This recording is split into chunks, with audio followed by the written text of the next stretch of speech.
Do you have advice for young people in high school? You've given a lot of people look up to you for advice, for strength to search for themselves, to find themselves. Take on some responsibility. Do something for other people. You're doing something for yourself while you're doing that, even if you don't know it, for sure, because you're a community across time. Find something to serve. Somebody to help. Someone to help. To solve. Find a job. Do your best with the customers. Don't be above your job. You're going to get an entry-level job when you're a kid. Well, what else would you want? You want to be the boss? What do you know? You don't know anything. You could be the boss of your job. You know, if you're working in a grocery store, or you're working in a convenience store, assuming you're not working for terrified tyrants, you can be nice to the customers. You can develop your social skills. You can learn how to handle a boss-employee relationship. You can be there 15 minutes early and leave 15 minutes late. Like, you can learn in an entry-level job, man. And I'll tell you, if you take an entry-level job and you learn, and it's a reasonably decent place, you will not be in an entry-level job for long, because everyone who's competent is desperate for competent people. And if you go and show yourself as competent, there'll be a trial period. But if you go show yourself as competent, all sorts of doors you didn't even know were there will start opening like mad. So you strive for competence, for craftsmanship. Yeah. For discipline. You know, I mean, I said in one of the chapters of my books is focused on putting your house in order. It's like, well, how do you start? Make your bed. You know, it actually took me quite a long time in my life before I made my bed regularly in the morning. Most of my life was in pretty good order, but that was one thing I didn't have in order.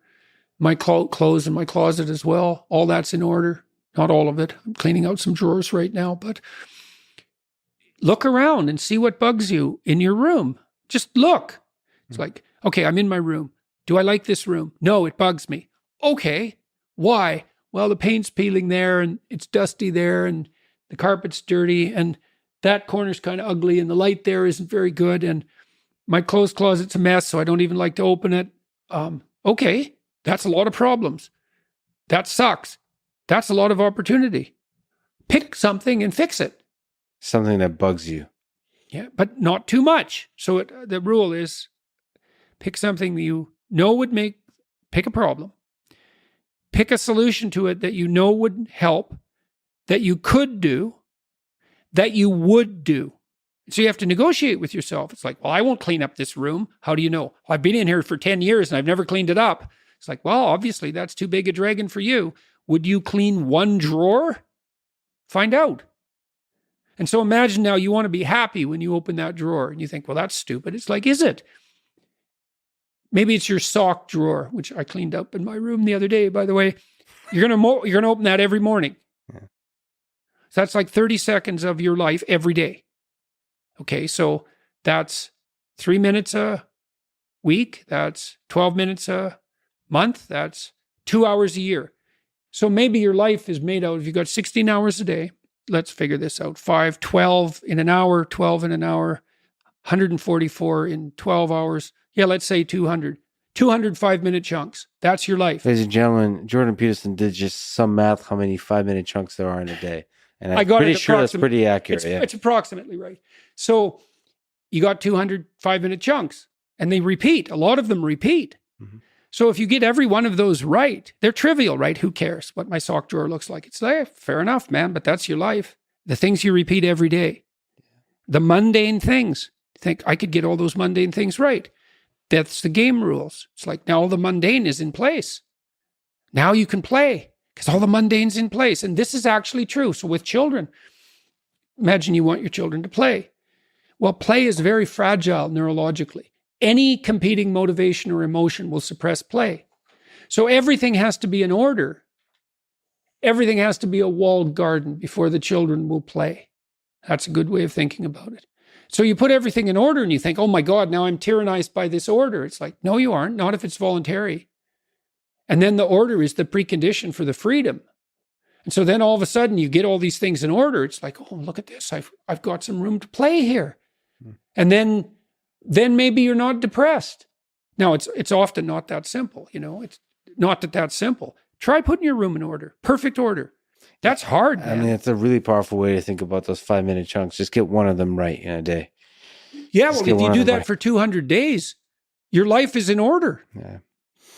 You know, I thought I did that with my clients a lot. So a lot of them would come home from work, the guys, say, and their wives would meet them at the door and it'd be a fight right away.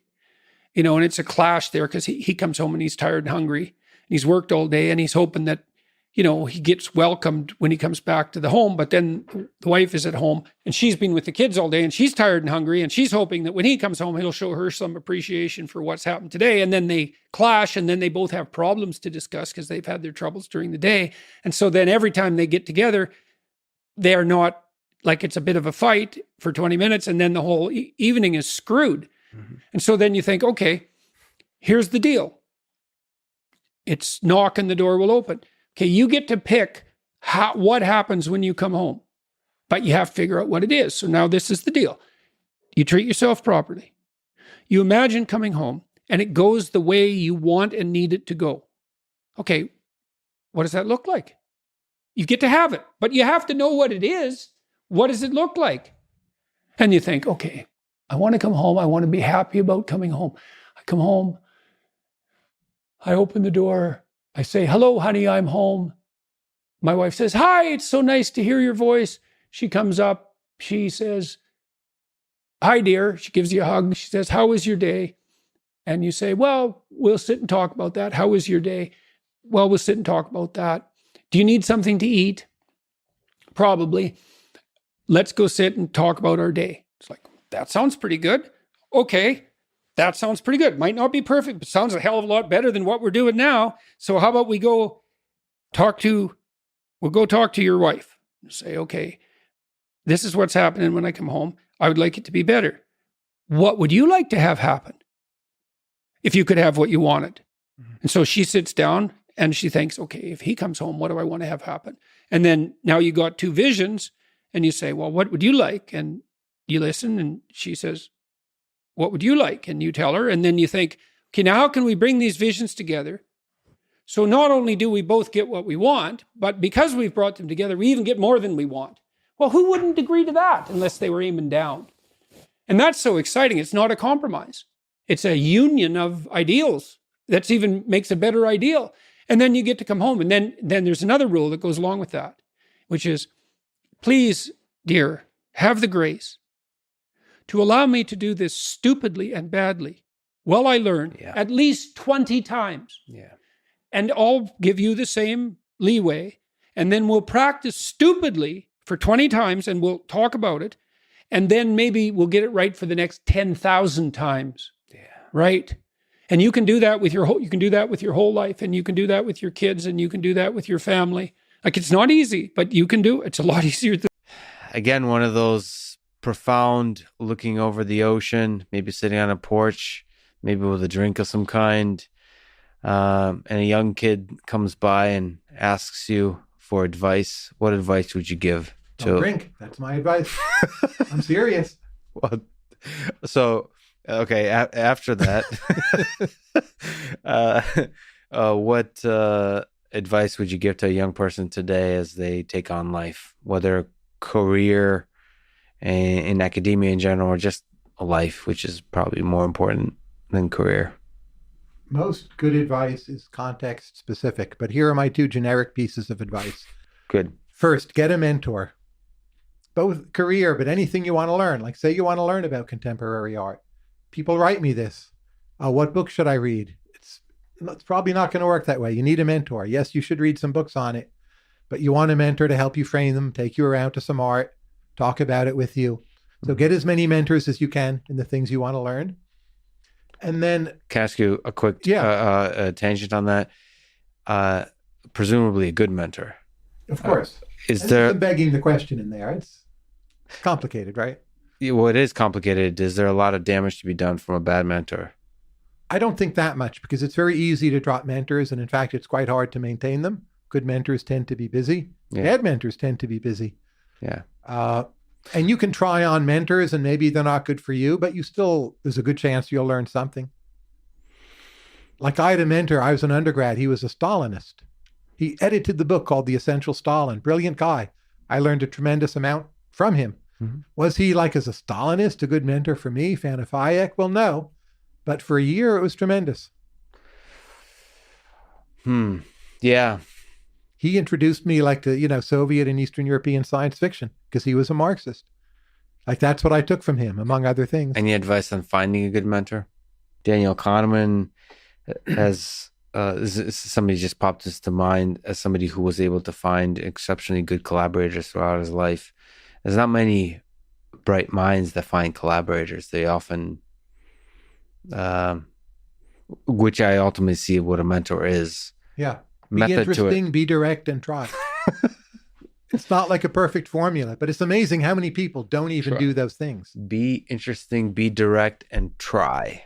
Like, what you want from a better known person, I would just say be very direct with them. Yeah. Beautiful. What's the second piece of advice?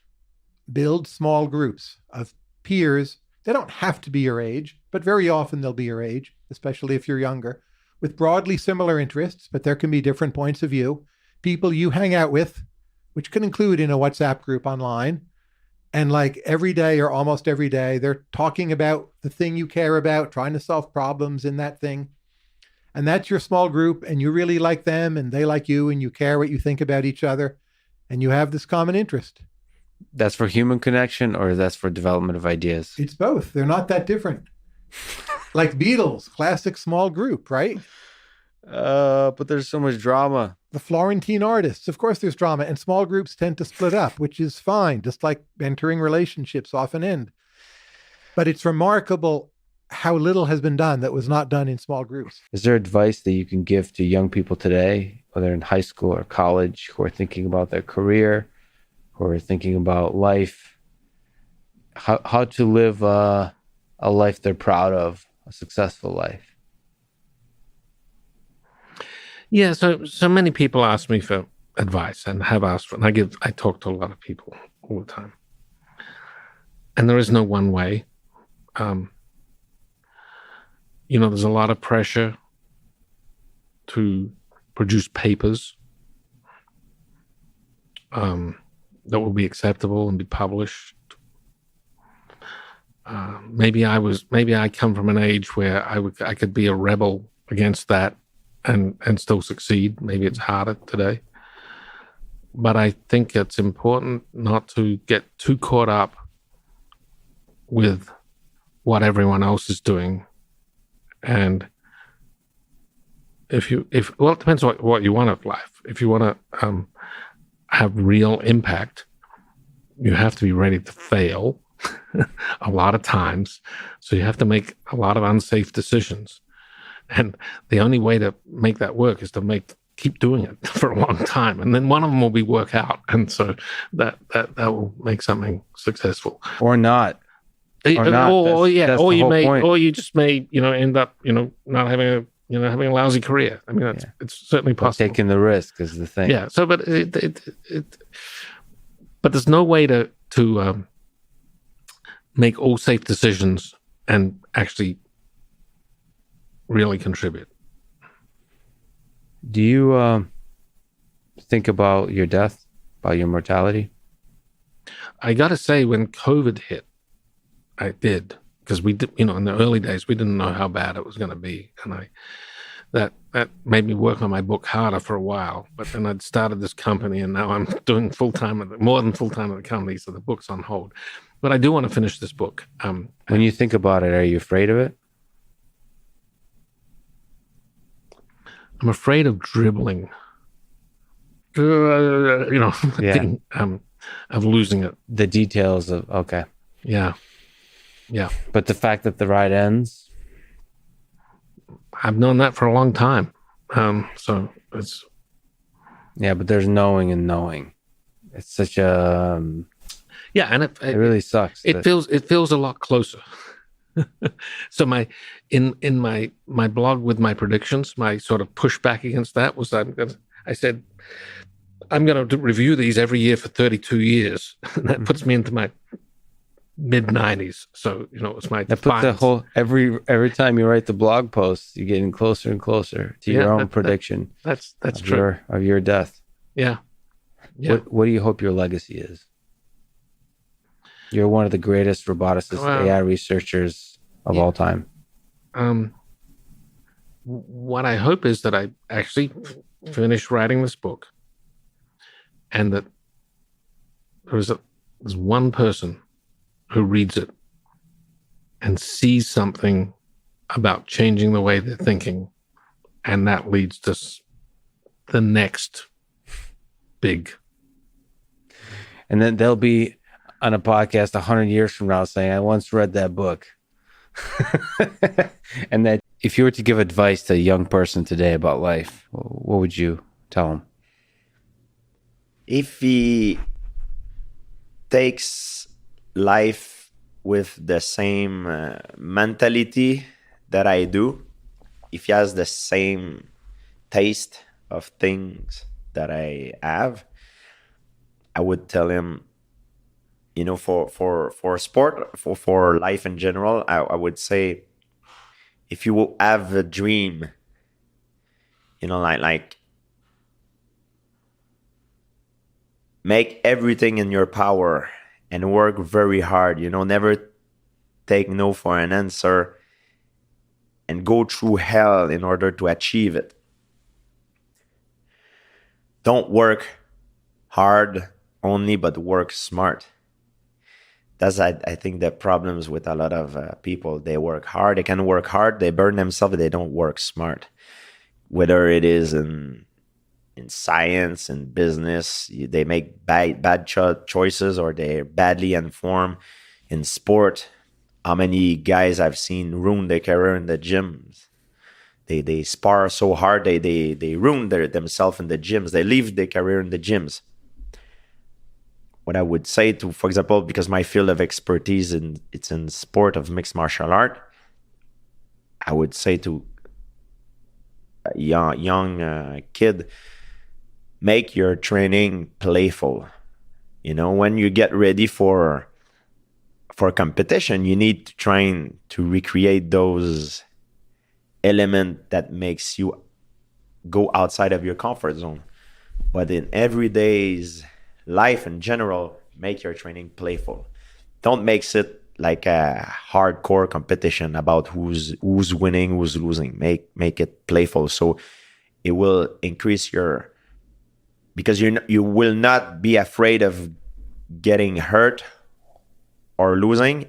You will be tempted to trying more things, and it will make you become more creative. Do you have advice for young people, speaking of being excited about and hopeful about the future world? Do you have advice for young people today in computer science world, and software engineering world, and crypto world, but maybe in any world whatsoever, for life? How to pick a career, or how to live life in general? I think the thing that young people should do is not any one specific thing for any one specific young person. I think what they should do is what they won't be able to do in the later stages of their life. Yeah. And the way, in my opinion, from a framework point of view, to think about that is that the amount of obligations and the amount of time that a person has seems to just diminish over time, right? So the amount of free time they have, right? So you start your job, you get a bunch of responsibilities, something with your partner or spouse, more responsibilities, kids, probably even more responsibilities. And soon enough, the time that you have to educate yourself, to travel, to, you know, experience the world, however, create whatever creative endeavor you're interested in, slowly but surely disappears. I think this is something that, you know, young people don't fully realize. They assume that the world as it is now, and the amount of free time that they have to travel, to educate themselves, to make new friends, to do all these things, will somehow maybe diminish by 10%. It won't diminish by 10%.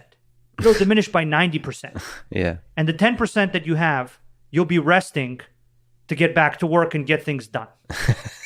So yeah, what I think young people should do, and this is why it's very different for each of them, right? I can't tell young people, hey, you should study philosophy, travel and start your own enterprise to achieve something worthwhile in the world, right? That might be something that's good for me with my values and my kind of worldview, but for other people might be something else.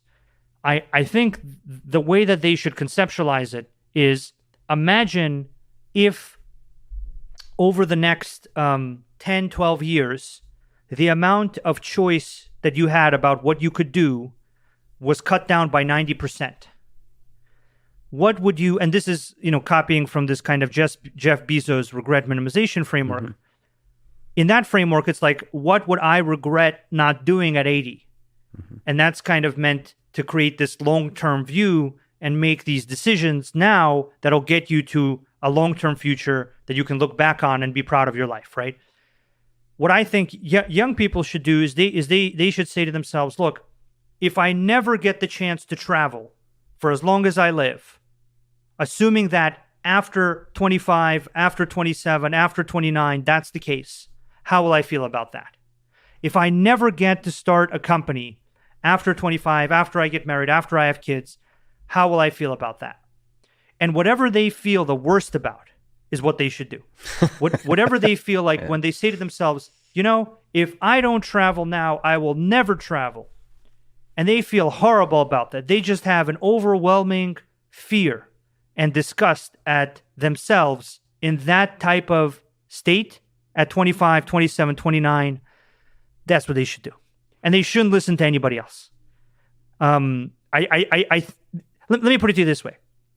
If you're really smart, you're going to make it anyway. There's a lot of people putting a lot of pressure on you because they're afraid whether you're going to make it. If you're really smart, you're going to make it anyway. If you're not really smart, you're screwed anyway. So either way, just relax with it and use your time well to do the things you would most regret not doing. That's really fascinating. I wouldn't say relax. I would say very much cherish the free time, the discretionary time that you have from the age of 18 to maybe 25. Yeah. Because at 25, everyone's going to start looking at each other and asking, what have I achieved? Like, my friends have achieved, I haven't achieved.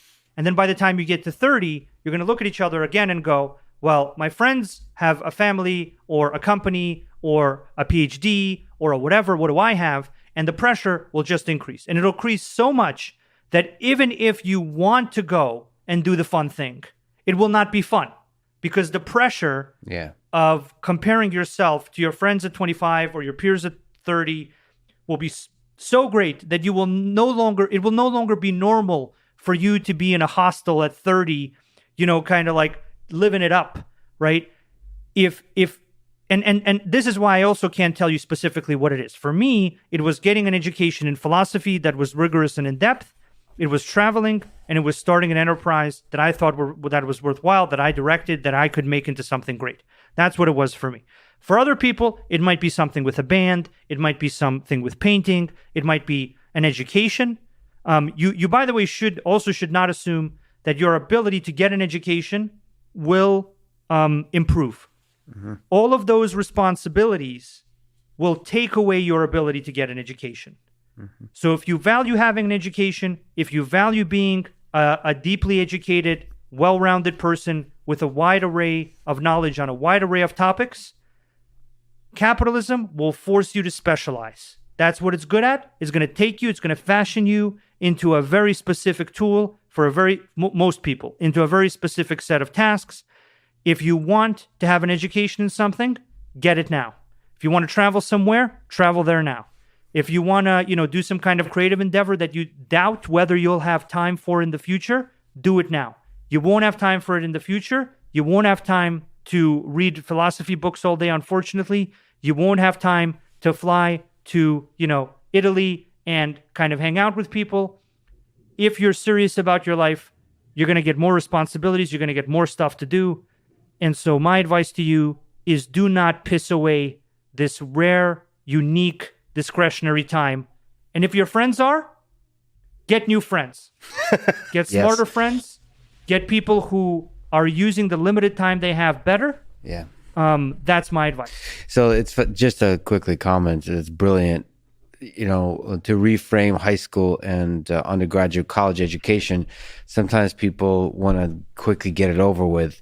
But one thing I remember thinking, and it's very true about high school, is one of the only times in your life you'll get a chance to truly get a broad education. You don't often think of it that way, but it's a chance to really enjoy learning things that are outside of the specialty that you'll eventually end up with. And that's how college education is. And on a more fun side, I played music, I did martial arts, and we offline mentioned played video games. I find it fascinating and brilliant what you said, which is the world will not give you a chance to truly enjoy many of these things and truly get value from many of those things once you get older. I find it exceptionally difficult to enjoy video games now. There's so much stuff to do. There's so much responsibility. And at the time when I played Elder Scrolls and Baldur's Gate and Diablo 2, and at the time I thought maybe that was a waste of time. But now looking back, I realize, because I always thought, let me get the career first and then I'll have a chance to play video games. That's the way I was thinking. It was a waste of time because I should really progress on the career and then I'll have time to play video games. No, the reality is that was really fulfilling. Those are some of the happiest travel experiences of my life, is me traveling to those virtual worlds and spending time in them. And it was really fulfilling, and they stay with me for the rest of my life. And I get to experience echoes of that when I play video games these days for an hour here, an hour there, like 1 hour a month or something like that. But even those experiences, as silly as they are, that seem like a waste of time at the time, enjoying them fully, unapologetically, and in a framework exactly as you said, would I regret being the kind of person who've never played those video games? And I can, for myself, honestly say that yes. Look, when I'm on my deathbed, I'm glad I Baldur's Gate. I built Baldur's Gate 2 and all those Arena, Daggerfall, Morrowind, and all the Elder Scrolls games, and the things that don't necessarily fit into this kind of storyline of what a career is supposed to be, travel and all those experiences that you mentioned. I think I just like to say one final quick thing on this. I think this extends to really hard things as well. It extends to the things you want to do. But one of the best pieces of advice one of my mentors gave me early on in my career around this time is that it will actually become harder to start a company as you get older. Yes. Once again, because you have more responsibilities. You're responsible to your partner for some kind of income to create a life together. Once you have kids, you're responsible for an even greater income to create a life for kids. And startups do not generate income, right? They take many, many years before anything happens. People are getting evicted. People are eating ramen noodles. That is a thing. That happens. That will happen. So I'm not saying that you should do the fun things or the enjoyable things. I'm saying the things that you would regret not doing, that you can uniquely do in the time span from 18 to 25. One of which is, if you plan to have a family and start a family when you're 25, you should start a company now. You should not wait until a bunch of people depend on you for income to eat to start a company. The amount of pressure that will be on you at that point will be monumental. You should start a company when nobody depends on you and you can sleep on the floor eating ramen noodles and still have a great time and show up with a lot of enthusiasm and be excited. So I just mean whatever you want to really devote yourself to and really do, don't put it off. Don't go to consulting or banking or any other industry and say, I'm going to do this for 3 years and I'll get experience. The only way you get experience is by doing something. You go, you do it, you fail, you do it again and again and again and again and again, and then you have experience, and then you can do it right. That's the only way experience happens. There is no other way short of mentorship. If you're lucky to get mentorship, 99% of people don't get mentorship. And even though we're talking about young people, I feel like you're speaking to me as somebody who spent the last 2 weeks sleeping on the floor because there's no mattress, and somebody who's single and somebody who's thinking about doing a startup, I felt like you were speaking to me as a fellow young person. Let me ask you about this whole life of ours, to zoom out on the big philosophical question, the ridiculous question. What do you think is the meaning of it all? Do you think about this kind of stuff as you're creating all the technology, as you're thinking about this future? Do you ever zoom out and think like, why? Why are you, Sergey, striving? Why are we, the human species, striving for the stars? So I think it comes down to, whether people want to live in society. So if people decide to be part of society, they have a certain set of conditions that they decide to take part in, right? So I think what this comes down to is a lot of really involved conversations. But if we assume people have free will and choice, if we just kind of make that blanket assumption, then the question starts to become, well, what choices do we make, and how do we live with those choices? And I think probably the most fundamental choice is whether we exist in a society or we choose to leave society. And there are people that do this. There are people that go live in the woods. There are people that immigrate to other societies, and they make a choice, right? And as they enter those other societies, or they choose to leave society and go live in the woods, they adopt a certain set of values, right? They adopt values that the society prescribes. They compromise their own values. They define their own values, and they create a set of values for themselves, right? I think at the end of the day, if you're going to choose to live in society, in addition to all the minimums of, not throwing garbage on the floor and, doing nice things for people that need help and doing any number of things to just be a normal human being within society, you have to ask yourself, what am I doing as part of society, right? You can always say, hey, I'm going to leave society. I'm going to live in the woods. I did that, right? I went and I lived in the woods and I gave it a shot, realized a ton of stuff, huge amount of clarity from that.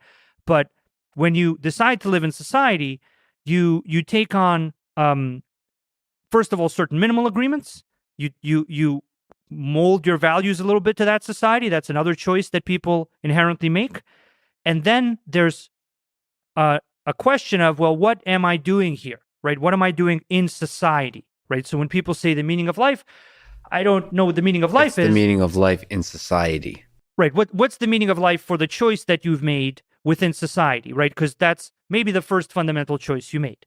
You made a choice and you continue to make a choice to be part of society and a specific society, right? So you've made this choice, you're part of a society, and now you kind of have a life and you have people around you.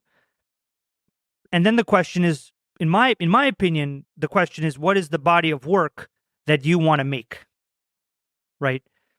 I think personally that life is kind of so short, and the ability to get enough resources for yourself in at least the developed markets where we're lucky to be in is so relatively abundant that you and me have the luxury, by your pursuit of a PhD, you've had this luxury, I've had this luxury through the work that I've been doing to pursue something that makes society better. So this is kind of the question, I would say. The question is, am I going to live in society? Yes or no? Yes. Okay. Most people choose yes. I understand why to a degree. I understand why some people choose no. And then what is and I'm going to be in society. If you choose to be in society, you're just choosing to abide by the rules. You're choosing to just do the minimum, right? That's what being part of society means. People that choose to be part of society but don't want to do this, it's very confusing. They should just leave. They should just go, look, I don't like this deal. I'm going to go somewhere else. I'm going to live in Tibet. I'm going to live in the woods. I'm going to live where the rules are to my liking, right? You've chosen to be in society. Next question, kind of final question, is what is the body of work that I'm going to be involved in? Because in looking at that Jeff Bezos kind of regret minimization framework thing, I think that's what a lot of it really comes down to, is you kind of, the framework is at 80 years old, you look back over your life, what would you regret not doing? What would you regret not pursuing? I think there are a number of things on a personal level each person has, but I think, at least for me, and probably for many of the other people I know, there's a question of what is the body of work that I was involved in? What did I do? What happened? Right? What was I involved in? And in my opinion, you should have a good answer to that. And you mentioned the body of work in relation to whether it helped make a better world. And the fundamental question there is, what does better mean? So it's our striving to understand what is better. What kind of world would we love to exist after we're gone? And I think that's another thing, almost unanswerable question, but it's one we can strive towards, is what is a better world? Right. I think that's once again a very personal question. I'm not sure if there's an objective moral truth that's going to suddenly give us all an answer. I think it's actually quite fascinating to me when people feel they have this objective moral truth. They're so sure in their opinions. This is what we do. We should go, hurt them or help them or kill them or rescue them or whatever. Right? There's all these kind of very situational specific kind of like, this is the right thing to do. The objective moral truth told me that this is it. But maybe there's a definitive truth that we can arrive towards sort of a consensus of what that is within the little local pocket of society that you're in. Yeah, that's the point. That's what happens. People just then mislabel it and they go like objective moral truth. Yeah. This is not our idea. Yeah. This is coming up from on high here. Yeah. This is the objective moral truth that, I think exists in some metaphysical form somewhere. And then you build a building with marble and it's big, and usually what happens. And then you convince yourself that building represents. I think those people actually, the people who build those buildings probably understand that there is no metaphysical object. They're just like, we're all just coming to consensus. I'm going to build the biggest building, and you'll like me, and that's what we're going to do, right? Like they just look at it that way, probably. I think what ends up happening with all these values is, people should determine that for themselves. I agree that there's a second order question here of what is the best body of work to work on. Personally, I think that's probably a mix of what could you realistically achieve? Is that going to have an impact on society that you feel good about? Yeah. Right. So these are probably the two aspects of this question. And is this going to have a good impact on society that you feel good about? Obviously very subjective, right? Some people save animals, some people save forests. We and I are creating this system of economic fairness and transparency. I feel that I'm in a good position to enable that. I feel that I have a good chance of succeeding at that. And I think that the impact will be quite meaningful for a large number of people. And so I'm completely happy to look back once I'm 80 and see a body of work that achieved that, and be very proud of that, right? Because I think that's what I'll be doing when I'm looking back. So, well, I agree with you. The scale of impact as a hybrid smart contracts, this whole idea that you're working on has the potential to transform the world for the better at a scale that I can't even imagine. So, speaking of which, means even more that you would waste so many hours of that exciting life with me. Thank you so much for talking today, Sergey. This is a really fascinating conversation, a really fascinating space, and I can't wait to learn more. So thank you so much for talking today. Thank you for having me. Is there advice you can give to young people today, high schoolers, college students, trying to figure out their career, trying to figure out their life? Advice on how to succeed in either? Yeah, I think one thing I was always interested in when I was teaching was like you'd have students who had like interests, and they had what they were good at, and sometimes those ran in unison with one another, other times they didn't. And it was always interesting to me when you'd have a student who's like, I'm really into like, guitar, or I'm really into skateboarding or something like that, where it's like pretty small like success rate on that avenue versus what you can maybe accomplish by focusing on just something like a little more standard. And I think like really like besides the likelihood of it becoming something you can turn into a profession or not, you should just ask yourself, like, is this something that I want to spend my free time doing? And because if it is, then you want to keep that in your life, because that's something that's rewarding, motivating. It might be the catalyst that gets you out of bed in the morning and, go to another job in order to go do that thing afterwards. And I think nowadays we're getting to a point where like your reachability from even a really small, like unmonetized thing previously is now an option, where if like you live in a city where there's only 2 other people interested in your topic of area, so you're not gonna be able to turn it into a job. Now with the internet, you have the world at your disposal. So that 2 to 3 people in every town can turn into thousands, tens of thousands, hundreds of millions of people. And if you really focus your time and energy into that thing, then, who knows where you can go and how much more enjoyable your life can be if you're able to turn your career into a passion of yours. So I think like that is something I would tell people. Focus on that. See the thing you're good at, and it kind of sparks that flame, and go with that, even if society doesn't really want you to. Like it's non-traditional, and the odds are low of like traditionally defined success. Just do that thing. I've struggled with that. It's like it was always clear, especially like in school, there's stuff I'm actually good at and stuff that the world wants me to do. Right. Yeah. And I kept the doing world wanted me to be a plumber when I took that test my sophomore year. Yeah, right. But even like academically, just going to university and academia, there are certain ways, even in I would say, even in the thing you want to do, the way you do that thing, the world will want you to do it a certain way.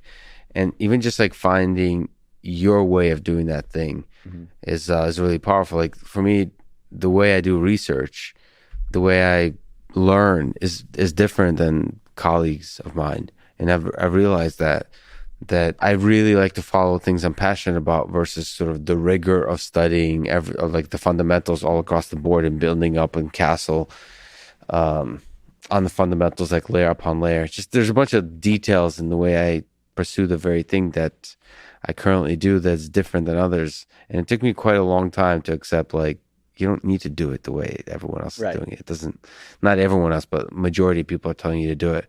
Because one, it's beneficial to do it different, because then you'll more likely stand out. And two, like, why the hell are you doing it the way it's not working for you? Yeah. I saw that all the time when I was teaching. I was dual certified. I was my certifications were in history and broad field social studies, so like econ, psychology, history, all that stuff. And then I also had a certification in special education, which was, people think of special education a lot of times as like, oh, it's the the kid who is not smart enough to do the regular thing, when in reality it's like, I mean, there is some, there's obviously like, like certain things like Down syndrome and stuff like that. But like, there's also like a huge population of groups of both like gifted and talented on one end of the spectrum, where they're incredibly smart and they're like the geniuses. But for whatever reason, the standard method of learning does not click with them, does not work with them. And then they just need a slightly different path, or maybe a drastically different path, and they're going to just flourish.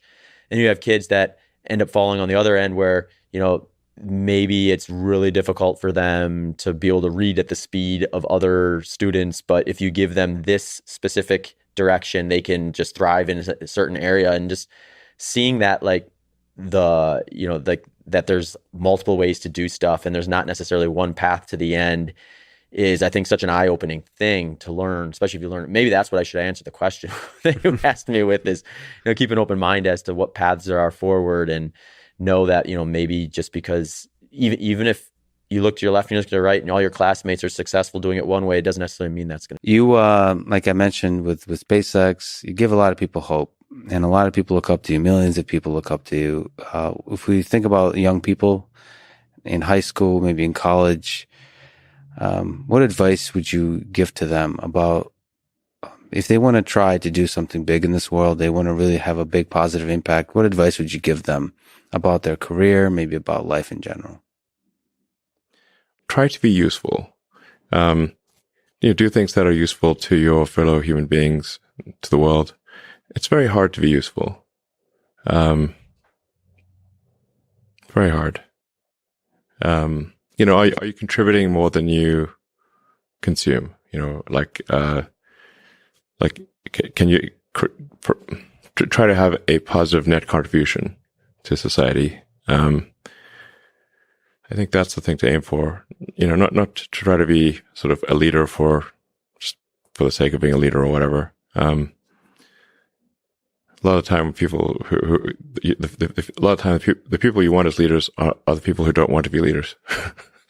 So,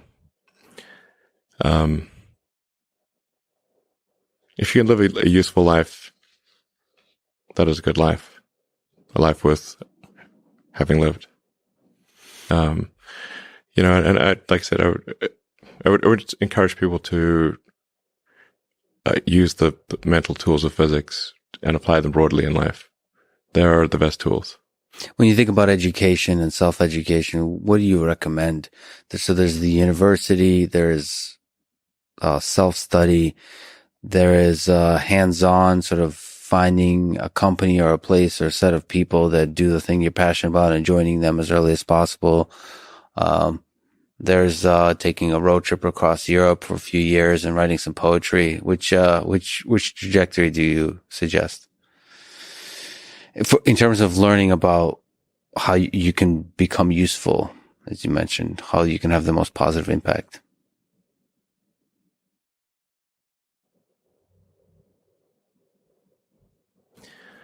Well, I encourage people to read a lot of books.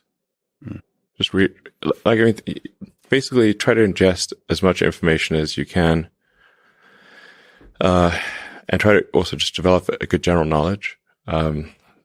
So you at least have like a rough lay of the land of the knowledge landscape. Try to learn a little bit about a lot of things. Because you might not know what you're really interested in. How would you know what you're really interested in if you at least aren't like doing a peripheral exploration of broadly of the knowledge landscape? And talk to people from different walks of life and different industries and professions and skills and occupations. Like, just try learn as much as possible. Man's search for meaning. Isn't the whole thing a search for meaning? Yeah, what's the meaning of life and all, But just generally, like I said, I would encourage people to read broadly, in many different subject areas, and then try to find something where there's an overlap of your talents and what you're interested in. So people may be good at something, or they may have skill at a particular thing, but they don't like doing it. Mm-hmm. So you want to try to find a thing where that's a good combination of the things that you're inherently good at, but you also like doing. And reading is a super fast shortcut to figure out where are you both good at it, you like doing it, and it will actually have positive impact. Well, you got to learn about things somehow. So reading a broad range, just really read it. At one point when I was a kid, I read through the encyclopedia. So that was pretty helpful. And there are also things I didn't even know existed, a lot, so obviously. And it's like as broad as it gets. Encyclopedias were digestible, I think, 40 years ago. Maybe read through the condensed version of the Encyclopedia Britannica. I'd recommend that. You can always skip subjects where you read a few paragraphs and you know you're not interested, just jump to the next one. So read the encyclopedia or skim through it. But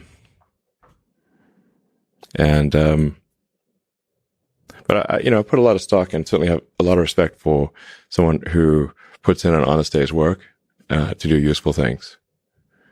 And just generally to have not a zero-sum mindset, or have more of a grow the pie mindset. If you sort of say when we see people perhaps including some very smart people kind of taking an attitude of doing things that seem morally questionable, it's often because they have at a base sort of axiomatic level a zero-sum mindset, and they, without realizing it, they don't realize they have a zero-sum mindset, or at least they don't realize it consciously. And so if you have a zero-sum mindset, then the only way to get ahead is by taking things from others. If it's like, if the pie is fixed, then the only way to have more pie is to take someone else's pie. But this is false. Like, obviously the pie has grown dramatically over time, the economic pie. So in reality, you can have so overuse this analogy. You can have there's a lot of pie. Yeah. Pie is not fixed. Yes.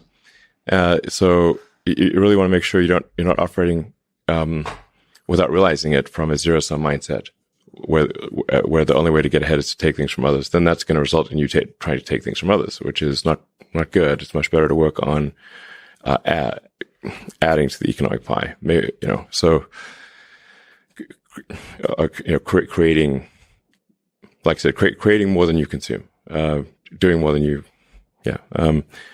So that's a big deal. I think there's like a fair number of people in finance that do have a bit of a zero-sum mindset. I mean, it's all walks of life. I've seen that.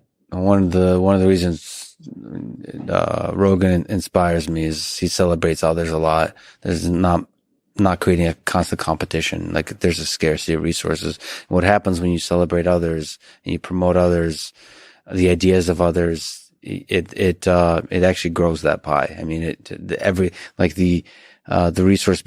resources become less scarce. Mm-hmm. And that applies in a lot of kinds of domains. It applies in academia, where a lot of people are very, see some funding for academic research as zero sum.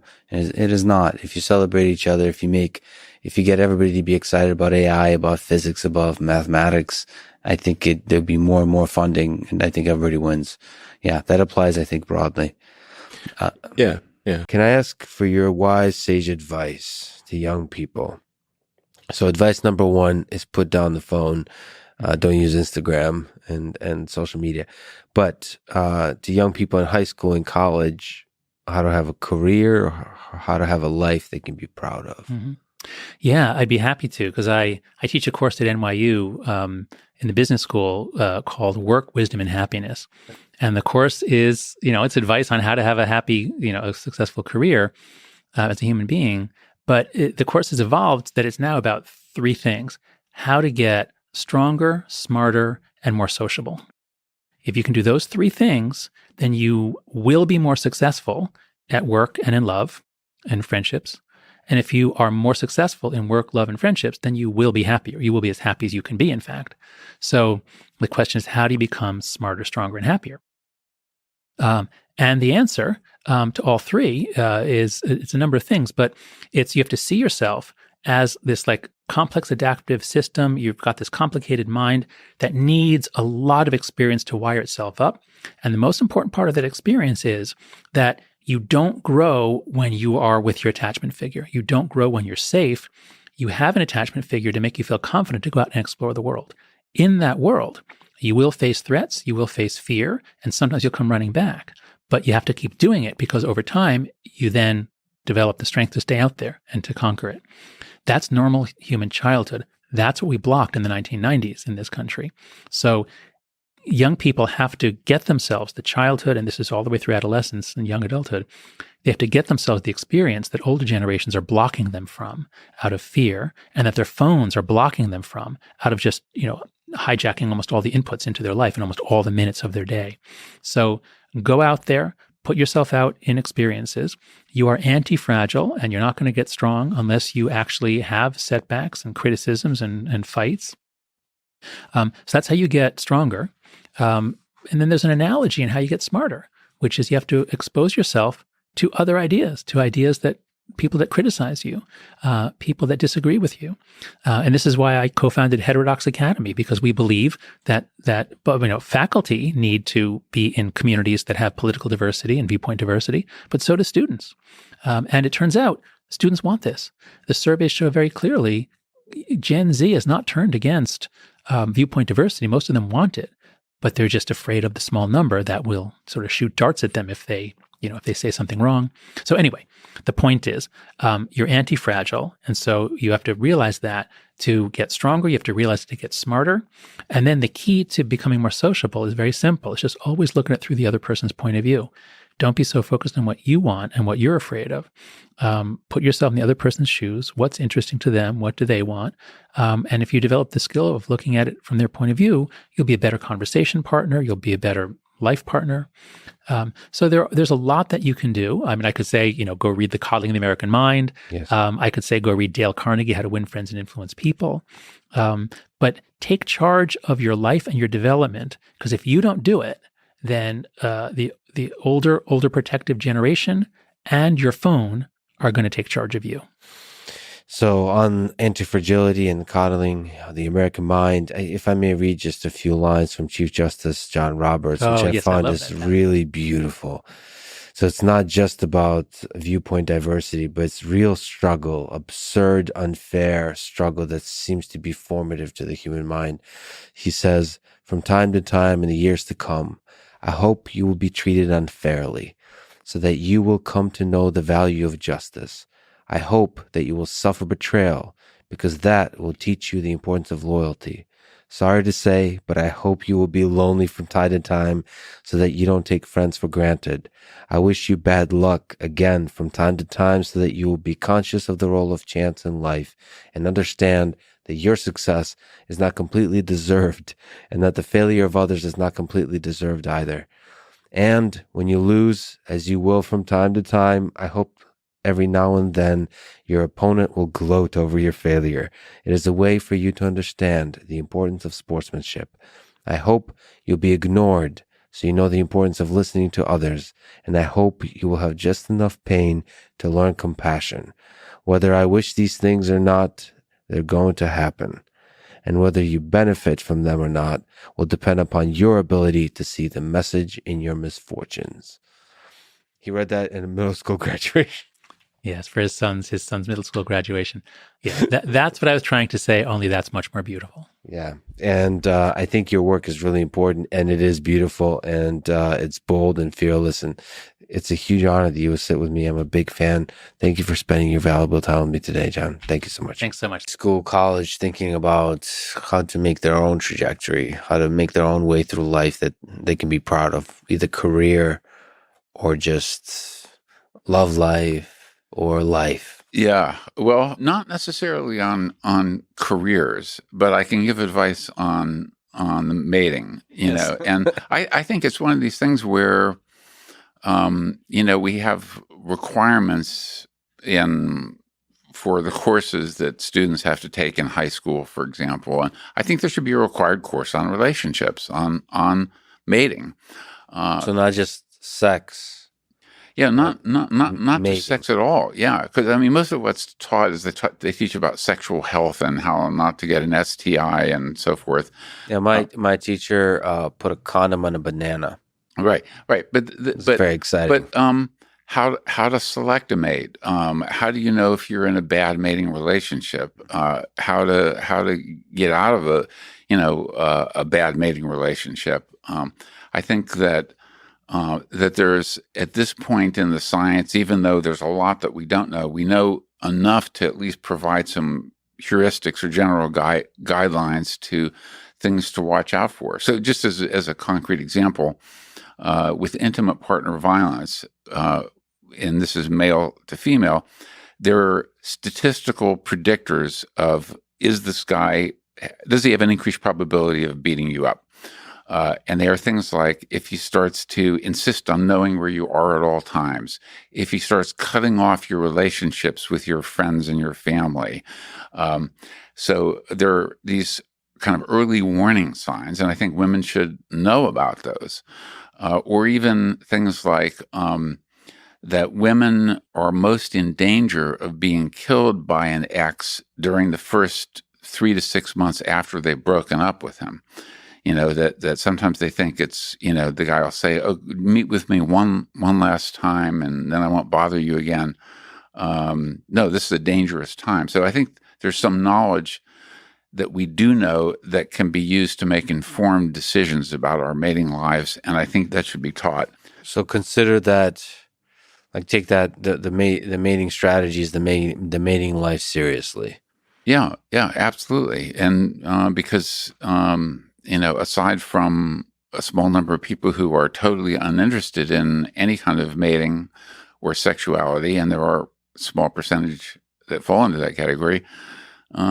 We all confront problems of mating. How do you know, there's that called the mathematical model, like secretary problem, marriage problem. I don't know if you're familiar, but basically you have it's a silly, perhaps not, it's a formalized, simplified queuing theory type of thing where you have n subjects and you get to date some number of people. And then there's a stopping condition, I believe it's N over E, beyond which you pick the next partner, which is better than anybody you've dated before.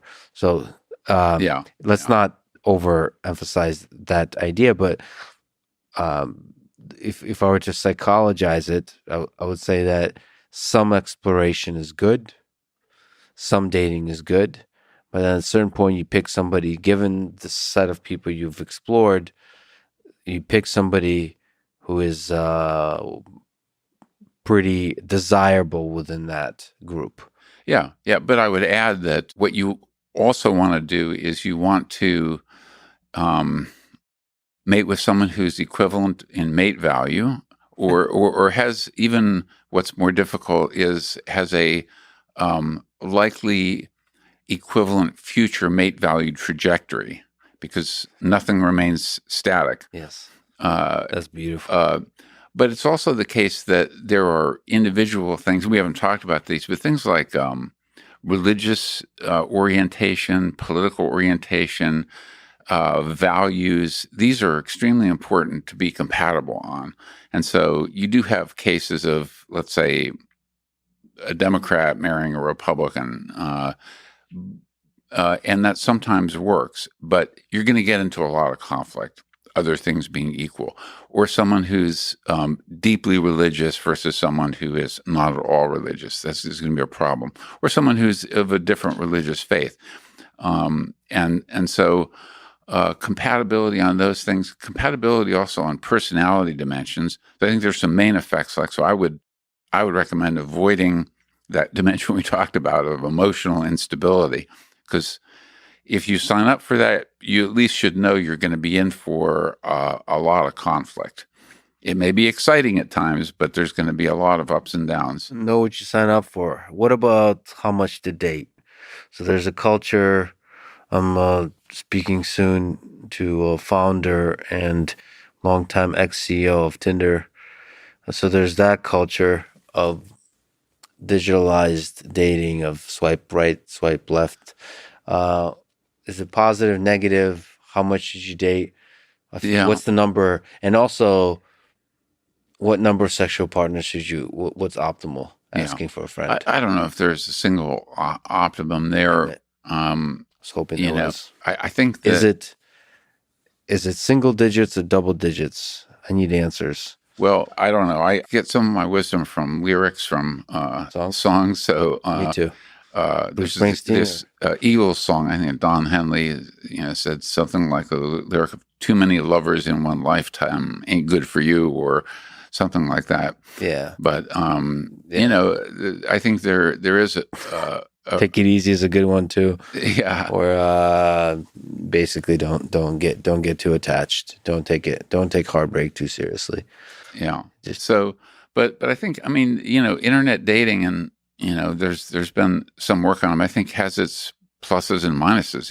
And one of the pluses is it gives you access to potential pools of mates that you could never possibly meet in real life, where mating and dating used to be either people you knew or friends of friends, or you go out to bars or parties. But so that's the good thing, gives you access to those extended pools, but also it gives people the illusion that there's always someone better out there for you, someone who's just a little more attractive, a little more compatible, a little more. And so it produces what's sometimes called decision paralysis. You have too many options and you can't choose. I think one other potential negative, which I think could be corrected by these internet dating sites, is that the photographs the face and body tend to overwhelm all other sources of information. And so, especially if you're just looking for a sex partner, that's one thing. Physical appearances, it's fine for that to be overwhelmingly important. But if you're looking for a long-term mate, there's so many other things that are really, really important. And so, but people tend to be swamped by the visual input, which is natural because that's where we're evolved to respond to visual input. We're not evolved to respond to words, like, I like to go fishing or something like that. So if there's some way for these sites to, in long-term mating, for these other characteristics to be made more salient in people's information processing, I think that would be a valuable improvement. Yeah, because even forget long-term beauty, even sex appeal is like even the word appearance. It feels like to me people that are super sexy in real life are a lot more than their picture. Yeah. Like it's actually surprising. Like they come to life in different ways. Yes. It could be either submissiveness as shyness or extravagant wit and humor, or like super confident or super like whatever they are, whatever the weirdness that they are comes through immediately. So when people say, well, which is the case of of sort of proponents of dating apps, it's like, well, when you meet somebody at a bar, you're getting the same experience as you do on a dating site. You have very little information. All you get is appearance. But I don't think appearance on the screen is the same as appearance in real life, especially with people that for some reason you find super sexy. Because and again, the objectification that we mentioned earlier is it over optimizes for people who are good at taking pictures of themselves. Like they're representing themselves inaccurately. They're not just even in the physical features, but in the way those physical features are used in physical reality. Like in terms of body language, in terms of flirtation, in terms of just everything put together. So I just I wonder if there's a way to close that gap. And I don't know what that is exactly. I tend to believe more information is good on dating. I don't use actually dating apps. I just because they don't make any sense to me because there's not enough information. Like what this to me. Like whether you know Dostoevsky or not is important. And I don't mean that because you read specifically a book by Dostoevsky, but there's something about, have you suffered? Have you thought about life deeply? Have you been shaken in some way? And that's not, sometimes books can reveal that, sometimes something else can reveal that, but this kind of very shallow resume, like, I like to travel. I have boobs. Right. It's like this kind of thing it loses the humanity of it all. Yeah. Because listen, as a fan of technology, I would love dating to open up, like you said, the pool of possibilities out there. The soulmate idea, like I believe that there's an incredible people out there for you that is an emotional connection, not just a physical connection. And so that the promise of digital tech is that you can discover those people. And that's not just for romantic relationship, it's for friendships, it's for business partners, it's for all that kind of stuff, like your friend groups. But yeah, there's something seems broken about dating sites. Yeah. Well, that's why, I mean, Is there advice you can give to people, to young kids that are living through a shitty situation of any sort, a tough life? Find a thing you like. Try to find a thing that you really enjoy. Try to find a thing that you're passionate about. Like an activity. Yes. For me, early on, it was drawing. It was illustrations. It was comic books. I wanted to be a comic book illustrator. And then it went from comic book drawing and illustrations to martial arts. So, but it was just another thing that I was very, very passionate about. And that was my vehicle out of my dilemma. That was my vehicle out of my own anxiety and trauma and my own issues and insecurities. And find something. Find a thing that you genuinely enjoy, because getting good at things you genuinely enjoy is extremely beneficial for young people, because it lets you know that, like, everybody thinks they're a loser. Every young person thinks they're a loser. At least a young person in the situation I was at. Like, I didn't know I wasn't a loser until I started winning, until I started doing martial arts. Martial arts taught me that, like, I could get better at stuff, that I wasn't really a loser. I just was someone who was like in a fucked up situation. But you could channel all that energy that you have as a young person into something and get better at it. And then all of a sudden people admired me. I was like, this is crazy. So I went from being someone who was incredibly insecure and basically a failure to someone who was really successful at this one thing that was very dangerous, that other people were scared of. And that gave me immense confidence and also a real understanding of the direct correlation between hard work and success. And kind of understanding that you're not a loser. Right. That there is a diamond in the rough. Yeah, and also an understanding that you can't listen to people. Because even my parents didn't want me to do martial arts. They didn't want me to fight. They didn't want me to do stand-up. There's like, you have to understand like who you are, and then in the face of other people's either criticism or, you know, lack of faith in your ability to succeed, you push through, and there's great benefit in that. And then you realize that you can kind of apply that to other things in life. You can apply that to critics. You can apply that to social media commentators. You can apply that to a lot of things. Okay, what about young people in their 50s? Can you give advice to, like, imagine you're sitting back, probably still here in Texas, in your 90s, looking back. What advice would that guy give to you today? Or like people, you know, people that have done some shit in their 50s, you've gone through a hell of a life. There's potentially some incentive to settle down. You got a great family to relax. But maybe there's some incentive to still do epic shit. Still be David Goggins running in the middle of the desert, screaming shit into a camera. If you're David Goggins, you have to be David Goggins. I don't think there's a path for that guy that exists at this stage of his life other than that. Do you think he'll be 70 and still screaming? Yes. Okay. 100%. 100%. If David and I are alive, we're both 70. He's gonna call me up and say, "Stay hard, motherfucker." Guaranteed. So lean into whatever the fuck you are at this point. Well, if you're enjoying it, but if you're not enjoying it, rethink your life. Try to figure out why you're not enjoying it. You still think it's possible to shift things in your 50s? Yeah. If you're alive, you can get better. No matter what. Yeah, no matter what. If you're alive, you can shift things. I mean, if you're 90 years old and, you know, you have a month to live, you could apologize for the things you think you did wrong and maybe sort of reconcile and shape relationships that you have with the people that are around you better so that they feel differently about you after you're gone.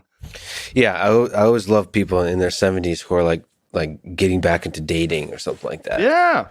I was watching a video about a woman who's in her 60s who just started powerlifting. Nice. Yeah. And same with jiu-jitsu. You see people get into jiu-jitsu. Mm-hmm. Like a white belt that's like 70. Yeah. There's a lot of, if you're alive, you can get better at stuff. And I don't think people are happy if they don't have puzzles and complex tasks and things that are interesting to them, whether it's an art project or whether it's learning something completely new like stand-up comedy.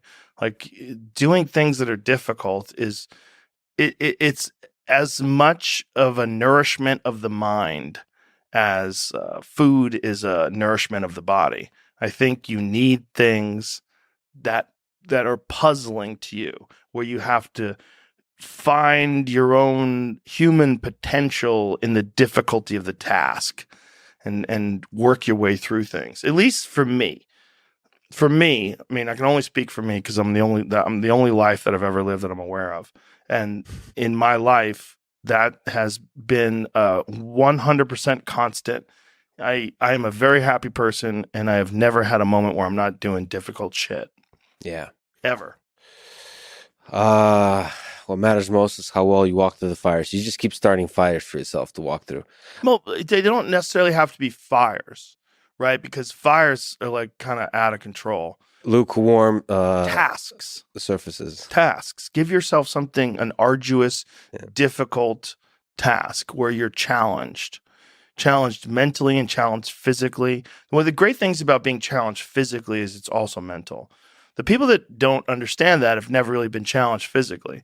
People that think that physical challenges are just physical. It's just brute grunt work. It's not. It's emotional intelligence. It's understanding your desire to quit and conquering your inner bitch. All that stuff it's mental. It's playing out inside your head. And there's a mental strength that you acquire from that you can apply to intellectual pursuits. And the people that don't think that are the people that haven't attempted them. And there's an arrogance to people that only pursue intellectual exercises, only pursue intellectual things, and don't pursue anything physical. That the physical stuff is base, it's grunt work, it's primal, it's not necessary. I don't think that's accurate. I don't think that obviously there's people like Stephen Hawking who have no opportunity to do anything physical, right? His physical dilemma is keeping his heart beating. But for most people, I think you can really benefit from physical struggle, and you benefit from it in a mental way. And I think that is overlooked. That's unfortunately overlooked by academics and intellectuals who they make excuses for why they're fat and lazy or scrawny. Well, they don't need to be. It's not even about the fat or all of that. It's like literally there's something about the physical challenge that's really good for you, especially if you're academic, especially if you do intellectual type stuff. There's this great roboticist at MIT, Russ Tedrick. He runs barefoot to and from MIT every day. I love it. Like 7 to 10 miles each way. Barefoot. Well, he studies legged locomotion, legged robots. Yeah. So for him, it's also interesting how the human body moves. He sees the beauty in all movement. What do his feet look like? Calloused. Destroyed, right? No, just calloused. They're nice. They form a nice. No, it's not like I gave him a foot massage, but I mean they look. And I don't have a foot fetish, so I don't. I'm not able to correctly evaluate another man's feet. I apologize for this, but they don't look fucked up. Does he run on concrete? Yeah, he runs all surfaces, and he does everything completely barefoot. The running part at work. So one of the things he has to do is fit into society, which means he has to change clothes and appear normal. Right. So does he wear like zero shoes? Those no, he's not barefoot type shoes.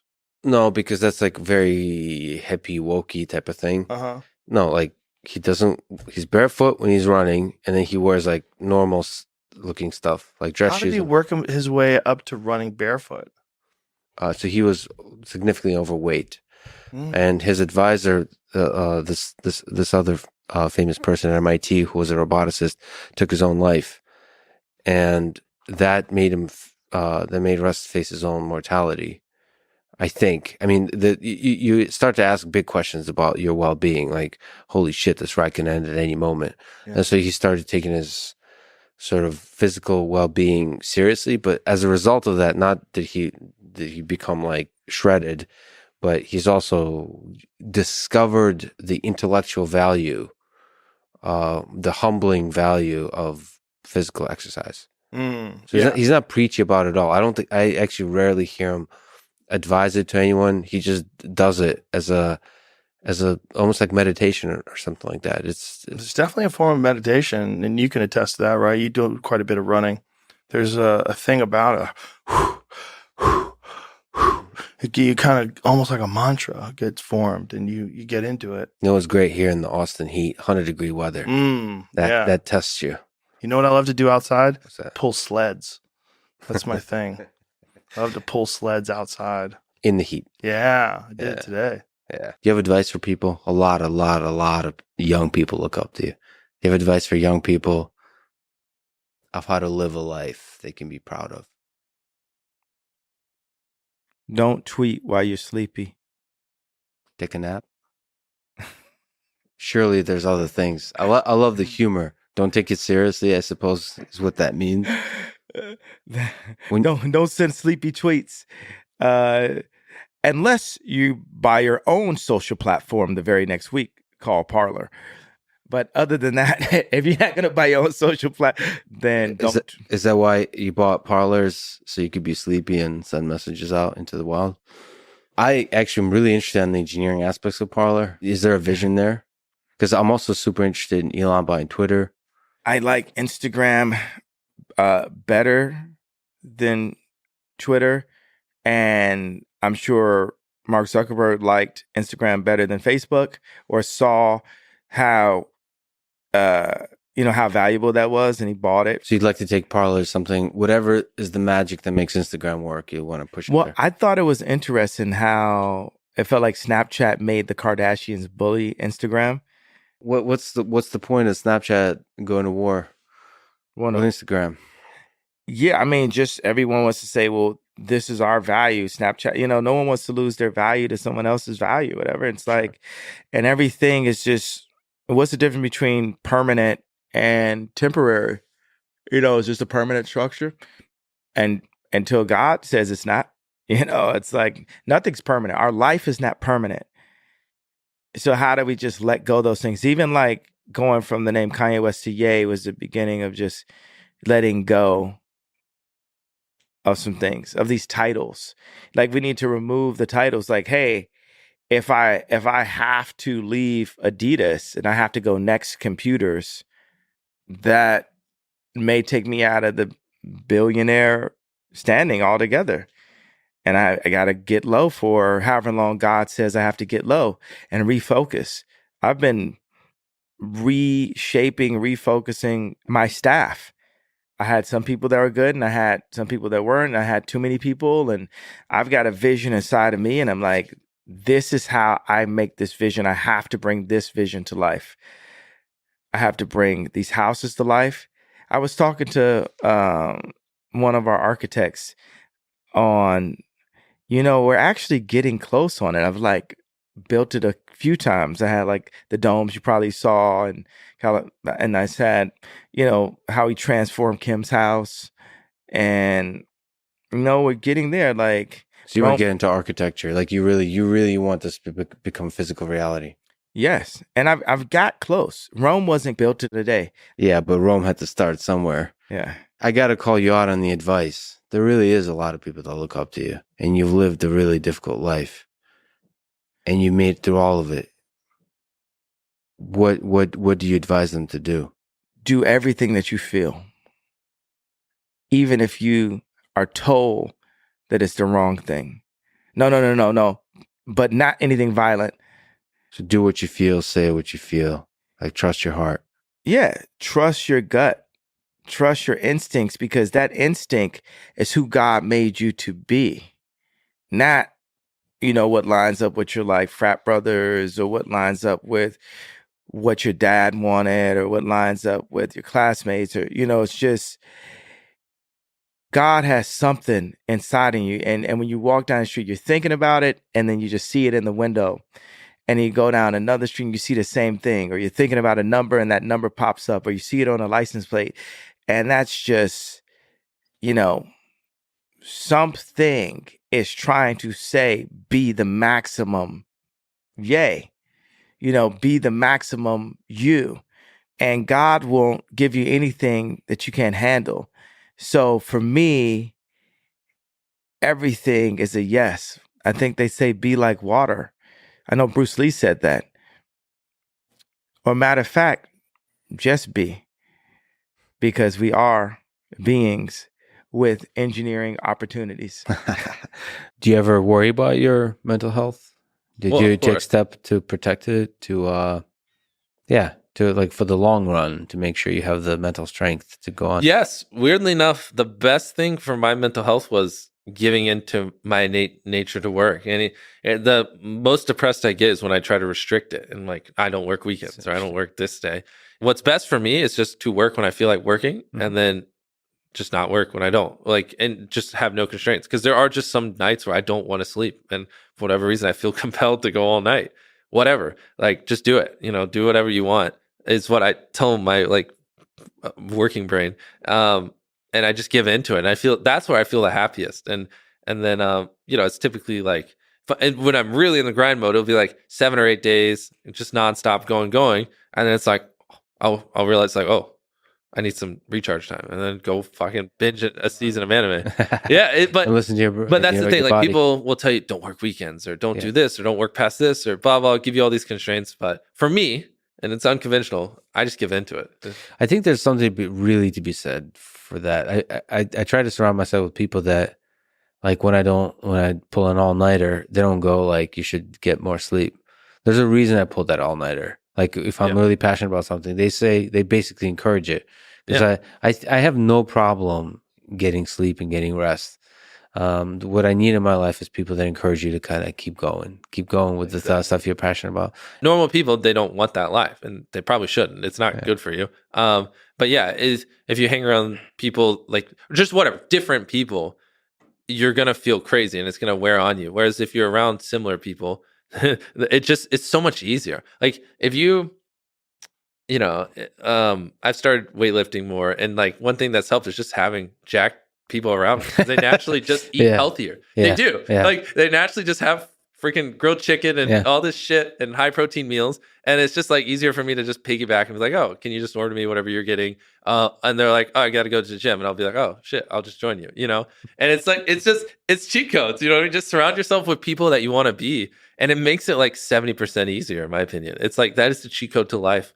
And I wish, I obviously your audience is definitely a lot older, but to the older people listening, like if you are in a place of mentorship for someone younger or have influence over younger people, you should really try to drill that in their heads. Like the people they are around 100% dictates the outcome. I would not be on 120 million subscribers if I didn't find, when I was around 1 million, I had a couple of friends that were just also psychopaths.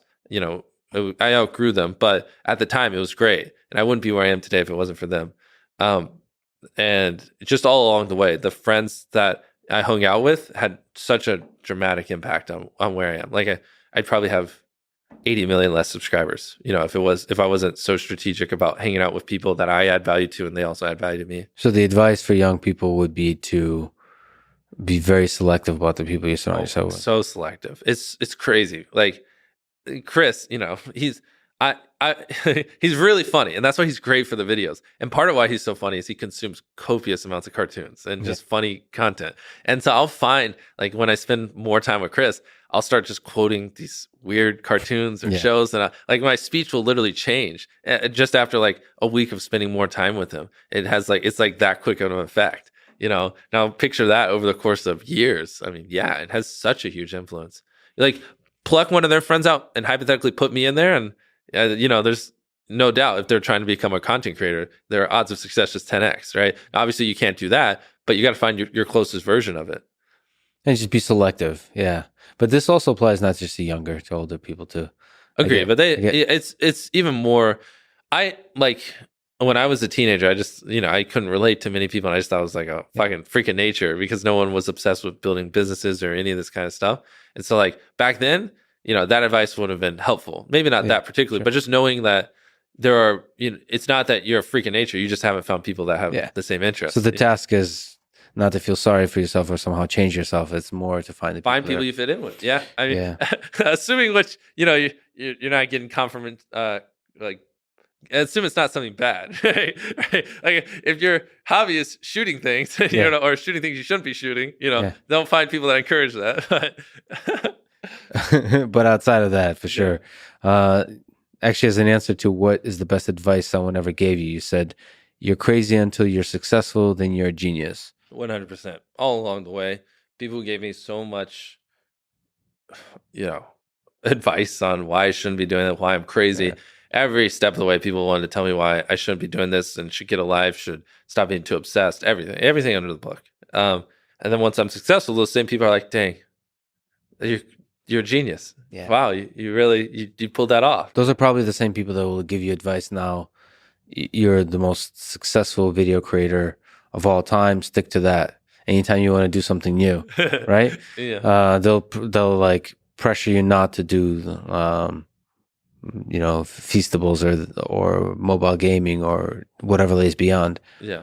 It's funny how people don't Well, honestly, they're the type of people I just don't talk to anymore. Yeah, So, sure. I wouldn't even know what they have to say now. So most people on the team are like yes, and they're like whatever the idea you got, they're with it. No, Let's I go. mean, it's weird. We actually have my team pushes back on me pretty hardcore, Oh, they do. which I want. I don't want yes men, and Yeah. they're like they're James, the CEO who helped me build all this. He's very adamant. Like we're not yes men, and he trains people to really think for themselves. And even when I give them orders, to like really think like, is this optimal? Is there context or information Jimmy could be missing that I can provide that could help him make a more updated decision? Like I'm not God, you know what I mean? Like I'm human and I make errors, and so don't take what I say as the Bible. So even like in the brainstorming and so on, they can push back. Yeah, like you can that. see it. Like Tyler, Yeah. anytime I said something, he would give me feedback and push back, which is what I want. I don't want him just to be like, yes, you're a fucking genius. Good job, Jimmy. I don't need that.